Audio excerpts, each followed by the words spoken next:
Welcome to the Private Practice Startup Podcast, where we help mental health professionals grow their dream practices and live a life they love. We chat with successful private practitioners, business coaches, and marketing experts, bringing you tons of practice building tips. We invite you to take advantage of our private practice paperwork and our signature marketing e-course. And we have a gift for you. This is the exact methodology we use to create our six-figure private pay practices and have helped many other therapists do the same. Go to privatepracticestartup.com and on the homepage, click the button to download a free copy of your dream private practice playbook. Now on to today's episode. Hey everybody, welcome back to another episode of the Private Practice Startup Podcast. We hope you guys are doing fantastic today.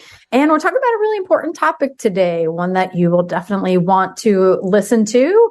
But before I introduce our amazing guest and the topic, we hope that you guys listened last time as Kate and I hosted Dr. Kim Grosher, one of our coaches at the Private Practice Startup, talking about finding your zone of genius.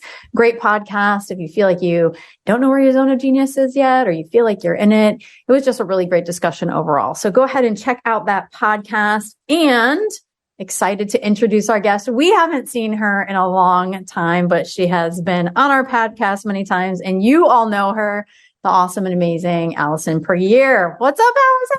Woohoo! Hey guys. Woohoo! Glad to have you back. Yes. I'm so glad to be here. I always love talking to y'all, for whether it's Marco Polo or text or here. We've missed you. I know we've all been so busy in our lives, and so we haven't gotten to catch up, but we're talking about a really important podcast, and Allison is always on top of everything that's happening and going on and bringing you guys the latest information. So we're talking about prepping your practice for a recession. We're in a recession. Here we are. We got to talk about it, and Allison's going to share. And if you haven't heard of Allison Puryear, let me just give you a little bit of update on who she is and what she does. So Allison Puryear is the founder of Abundance Practice Building. She's helped tens of thousands of therapists start practices in over 60 countries. How amazing is that? And after years of trying to be very serious, successful businesswoman, she's figured out how to be a very goofy, successful businesswoman. It suits her much better. And if you haven't checked out her Instagram, because we were just talking about that before we hit record, you can see the many personas of Allison and her many wigs. Her reels are so fun and amazing, and right in alignment to her being a fun, goofy businesswoman. Well, welcome, Allison. Yay! Thanks so much for having me. I'm so happy to talk about what sounds terrifying. Like, I love how, I would say the majority of therapists I work with would rather put their head in the sand around money, when they first come to me, probably similar with the folks who come to you. It would just be a lot more comfortable. And so the idea of talking about a recession is like, nobody wants to talk about it, but they're also terrified of it. And so I'm glad to kind of we're going to have a good conversation today that's going to make people feel less scared and more clear on what their next steps are. So awesome. That's the goal. So before we dive in, let's just take a quick moment for our sponsor, and then we'll get started. If you're a business owner, the last thing you want to spend your time on is handling payroll, employee benefits, time off requests, and everything else that comes along with managing a team. Let Gusto take these tasks off your plate.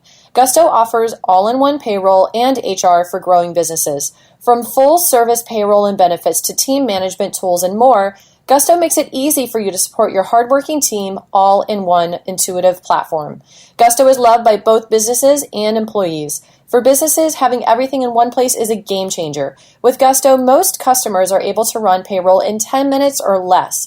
And Gusto helps with the hard stuff too, like filing payroll taxes, compliance, new state tax registration, and more. Employees love that Gusto's interface is modern, fresh, and extremely intuitive and organized. Whether your team is in person, remote, or a combination, with Gusto, keeping your team on track is easy. Join the more than 200,000 new and growing businesses that are using Gusto to build a great workplace for their employees. Right now, Gusto is offering our listeners 3 months for free at gusto.com/PPS, as in the private practice startup. Get easy payroll, benefits, HR, and a happier team. Go to gusto.com/PPS today. All right, Allison, take us away. Where should we go? Awesome. Well, first, I want to acknowledge that whether or not we're actually in a recession is hinky. And I don't want or need to get super political in here. The definitions of recession are kind of like any other definition that's loaded. I can say for sure we're definitely experiencing inflation. I can say for sure I'm also not an economist, and I can say for sure I don't want to have a political conversation. So I could say the National Bureau of Economic Research says the traditional definition of a recession is a significant decline in economic activity that is spread across the economy and that lasts more than a few months. But there are multiple measures in there. The more simple version of what a recession is 2 quarters of declining GDP, right? We've definitely had that. Like, nobody's arguing that we haven't had that. But the argument for like, maybe we're not quite in a recession, the Pollyannas among us are saying, well, look, like, employment's gone up. Like, there are some other signs that the economy is growing and trying to get healthier. So maybe we're not in a recession. But wherever you stand, of course, it's a political issue. Wherever y'all stand, let's all just come from the idea of like, the economy is not the healthiest it's ever been. And so we're going to use the word recession because that's the common terminology we tend to know for like the economy ain't good. Well, I mean, and the reality, Allison, is that, I mean, we go through economic cycles. I mean, so whether people think we are in recession or not, if you are in business long enough, you're going to go through one. And what a great time to talk about it is now. Absolutely. And I think like before I like started learning about recessions, when I was still head in the sand about uncomfortable money stuff, I always thought of the Great Depression, right? Even after the Great Recession that we all lived through, like my mind always went to like some Dust Bowl images and like people going from like one state to another in search of like eggs to sell or some stuff. I don't know. Like I hear the word recession and it brings up a lot of fear in me, or it did. It also sounds like something that lasts a very long, uncomfortable time. And the truth is, all of us have lived through recessions. Like we've had, where's my number? We've had a number of recessions since I was born. And for those who were younger than me, you've still had some too. So I think holding on to the fact that like you've already lived through some and probably some as an adult and probably didn't even notice that much is the great news. So let's say, where am I going to go with this? I want to talk recession and inflation. I promise I'm not going to make this totally boring, but I do want us to understand. I don't think you can make anything boring, honestly. I just don't expect that from you ever. Well, thanks. I'm very energetic, so at least I'll bring some energy to it. There's a relationship between inflation and recessions. And I'm going to make like an analogy here for us, that we will all understand. So like, inflation happens over time. We want inflation. A slow, steady inflation is the sign of a healthy economy. When it spikes, that's when, like where we are right now, it's spiked. It is not a sign of a healthy economy because it's too high. So if I'm going to make a mental health analogy, like think of inflation as your client who is setting boundaries with her volatile mom, and her mom could react just fine. Like just like the 2% bump of inflation every year, like that could be fine. Or her mom could totally fall apart into victimhood, taking lots of energy to get back to what's normal, which is like deflation, which is not good. She could also become really cold and distant and only talk to like her good children for a while. And that's like very high inflation where only the rich scoot by all right. And your client can try to predict how things are going to go, but by nature, her mom and our economy is unpredictable. So right now, we've gone really high with inflation. We could go to deflation. We could get back to normalcy. We don't know. We don't know what that track is going to look like. And ultimately, like a recession is your client's stepdad who may come down on her really hard because now his life is harder because his wife is dysregulated. We will see. So, no health analogy for everything. I made a bumpy one, but it worked. So yeah. So here's my numbers. Like we've had 6 recessions since 1980. And on average, they last less than 10 months. Like that's from the National Bureau of Economic Research.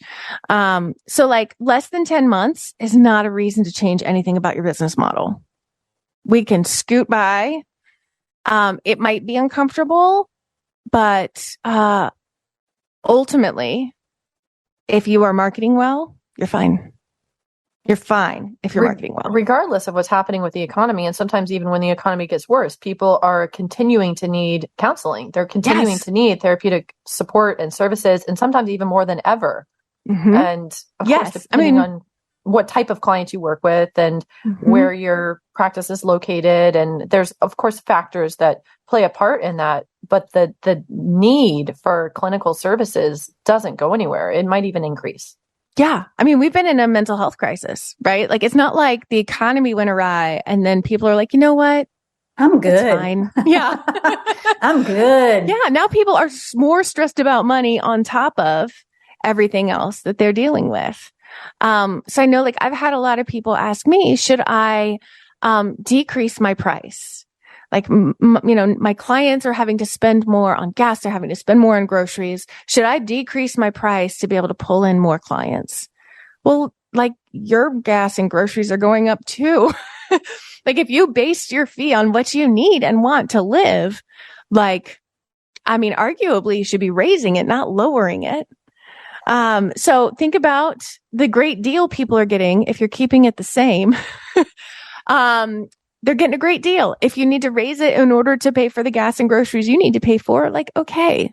But you going, Danielle Swim said something great the other day. She said, like, if you've been charging $200 an hour and you dropped your price to $100 an hour, like, it's not like you're going to get more clients. The people who, like that's still a demographic that's not going to be able to see you. It's not going to work.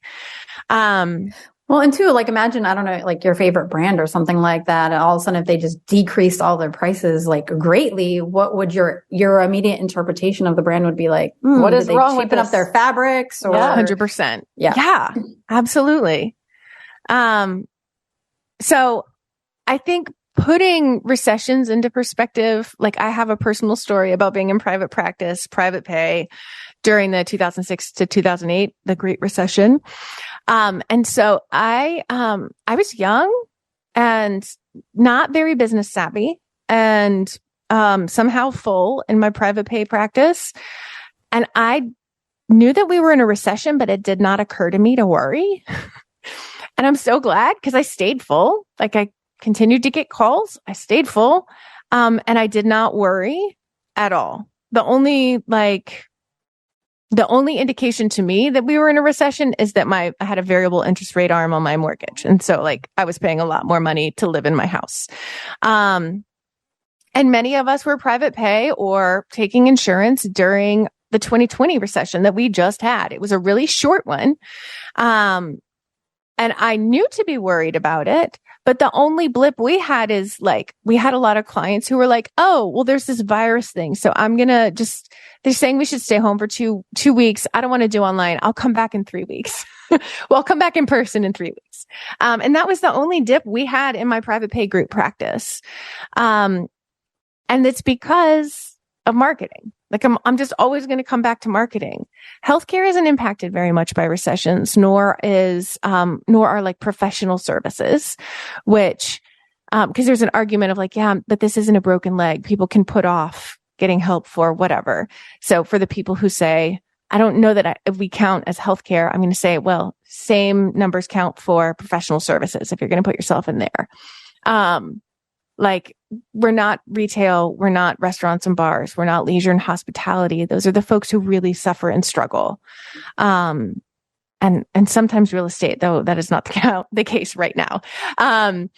Another indication that at least there's something good going on with our economy. But I will say clients are going to be more choosy about who they pick. They're going to, if they're like, I am not doing so great, there are struggles going on. If you are wanting to attract particularly private pay clients, but really any, you're going to have to distinguish yourself from everyone else. You're going to have to really show up as the kind of person that your ideal client wants to see. And the people who can afford to see a therapist right now, which I promise there are at least like 25 of them in your state. I guarantee it. I would give you $1 million. You heard it here first. No, I promise that there are people within your niche in your state, at least enough to fill a caseload, ongoingly, that can afford to see you. And it is your job to help them find you. Period. Yes. End of story. Mm-hmm. Awesome. Yeah. Love it. Let's take a quick moment for our sponsor. Perfect time for a sponsor break. We've had a long-term partnership with today's podcast sponsors. If you haven't heard of WiseHire before, they're on a mission to make finding great talent easier for you. In fact, we've hired our own social media manager on WiseHire, and she's amazing, and we loved the experience.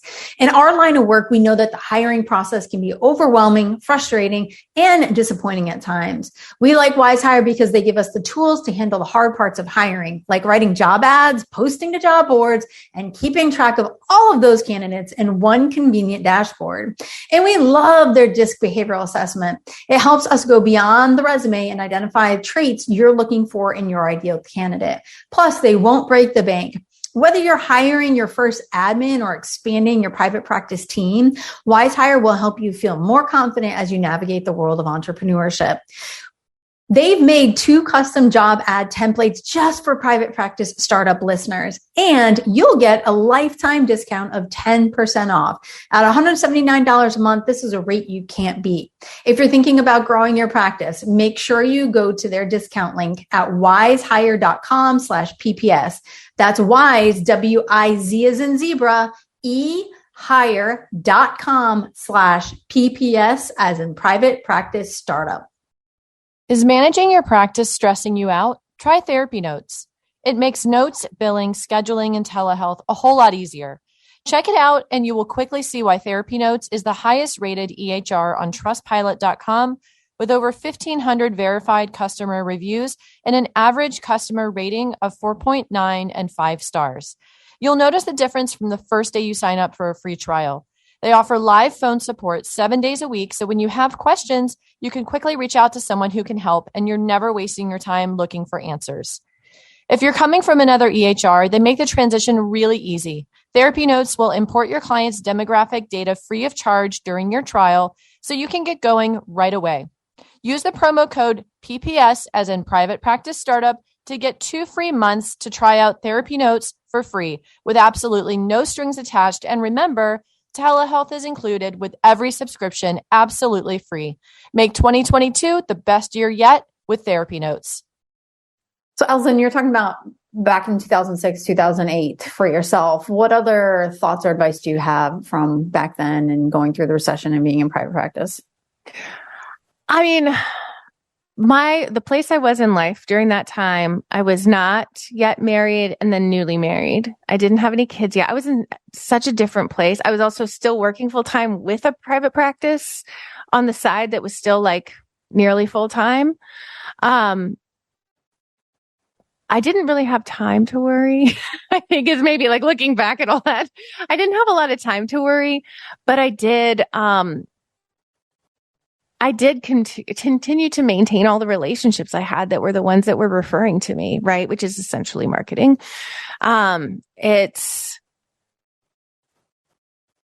I did what I needed to do, and you guys know me personally, but for people who don't, I'm scrappy.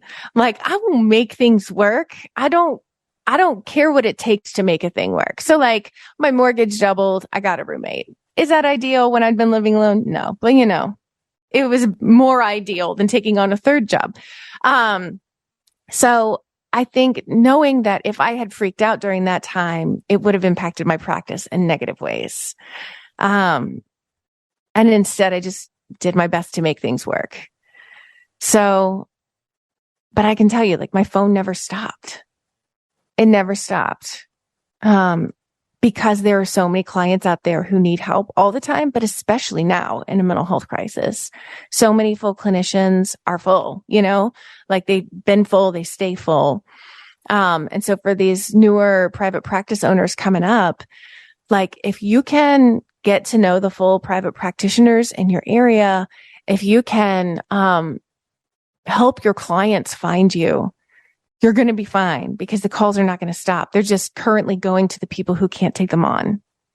You know, Elsa, I'm so glad you say that because literally this weekend I was having a conversation with a woman who's not a therapist, and she said to me, how do you find a good therapist? And I was like, and this is the problem that we look to solve with therapists because people need your services. Yes. It is your absolute freaking duty to let them know you exist and for them to be able to find you easily. I shared a post recently, maybe like a month or two ago, with Kate about a friend of mine on Facebook wrote, you know, I'm not ashamed. I'm in a place that I need a therapist. Who do you know that I need to know? And I'm like, oh my God, like, A, this is exactly what we're talking about. B, she doesn't even know how to find a therapist because she can't find you. Mm-hmm. You know what I mean? And I'm like, contact me. Yeah. Let me know what you're struggling with and I will point you in the right direction. So, I mean, there are people out there searching for you. And it's, you know, when it comes to therapy, you know, most often we're not screaming across the room, hey, I'm looking for a therapist because my marriage is falling apart. You know, give me 10 recommendations.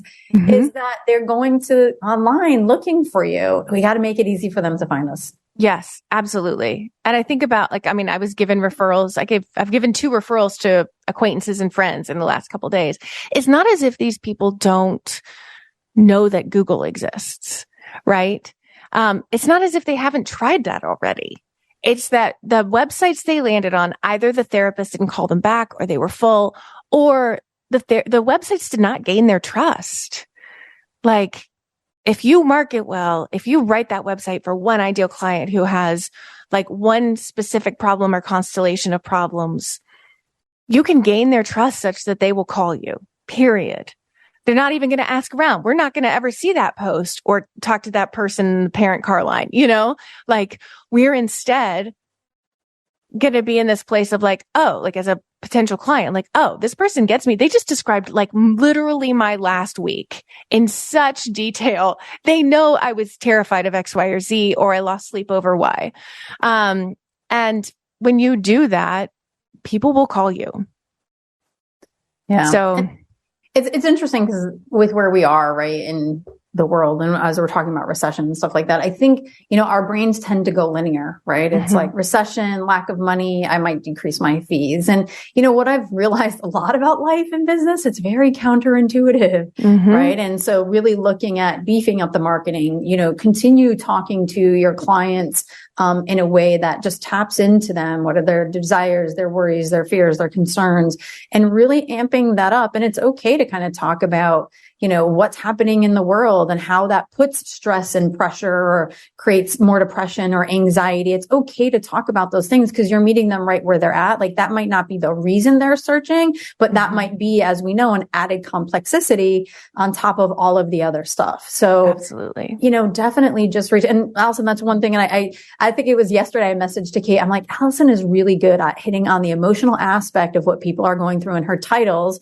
you know, when you're reaching out to, you know, clinicians. And I just was acknowledging that about you the other day. Thank you. I appreciate that. Yeah. Well, and I think too about like when you're starting your practice, it is scary as hell. Like it is so scary. And when you're starting your practice and there's a recession or possible recession or whatever going on, then it's easy to put that into this, like this bag of reasons you're going to fail that you carry around with you everywhere. And this bag has so many, I mean, like it's got all our childhood stuff and all our not enoughness and the supervisor who said private practice doesn't work. And now you're throwing in recession, which is pretty dang heavy. And if you're able to just be like, these are all the reasons that, this might be like, these are all the things I have to basically work through my fear around, which gosh, I mean, we talk about this personally all the time of like, there are so many opportunities for fear in owning any business. Like we all go through it constantly. It's not like the 3 of us are ever like, yeah, done. Super easy.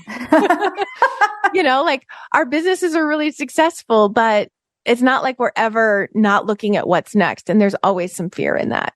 And so like, yes, you have your own specific bag if you're starting your practice right now and it has recession in it. And I'm telling you right now, like the recession is not a legitimate thing that will stop your practice from being successful. I promise.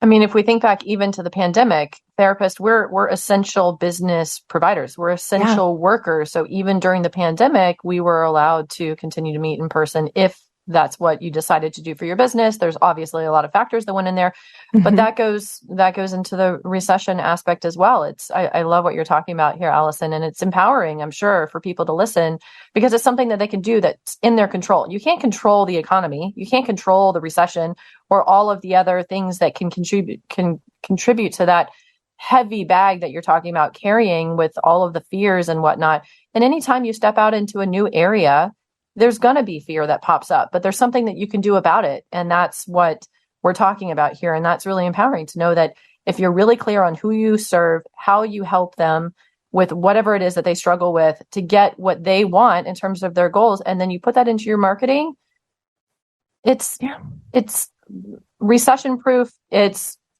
seasonality proof. It will continue to keep your practice full. 100%.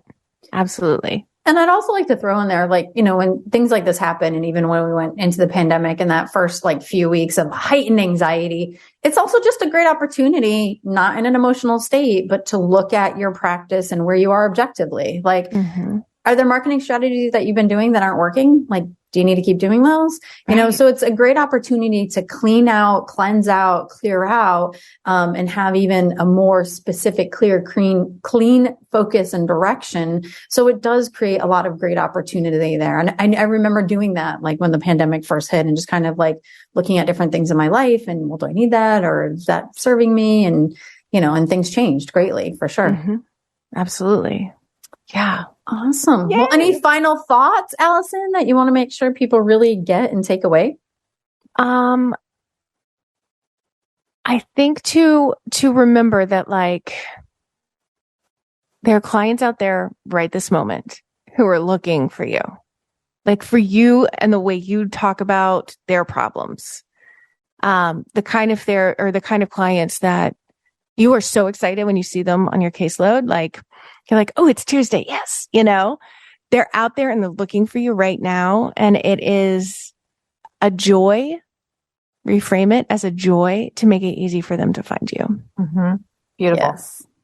Awesome. Well, Allison, you really are a gift to the world of therapists and everything that you do. We love you. We get to know you personally and professionally. And it's always an honor to see you.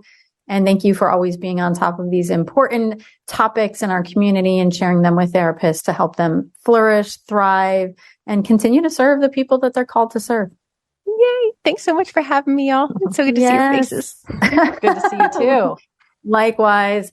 Well, Startup Nation, we hope that you guys join us next time as we actually dive in further talking about planning your finances for your private practice. And we host Dave Frank, who actually niches in working with therapists, and you're going to love him. He speaks therapist language and is really committed to helping you guys financially. So join us next time.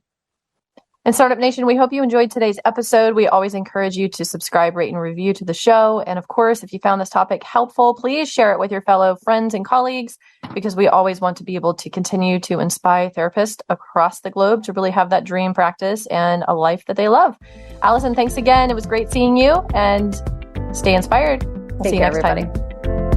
Thanks for joining us on The Private Practice Startup. Visit theprivatepracticestartup.com for awesome resources, free trainings, attorney-approved private practice paperwork, and so much more.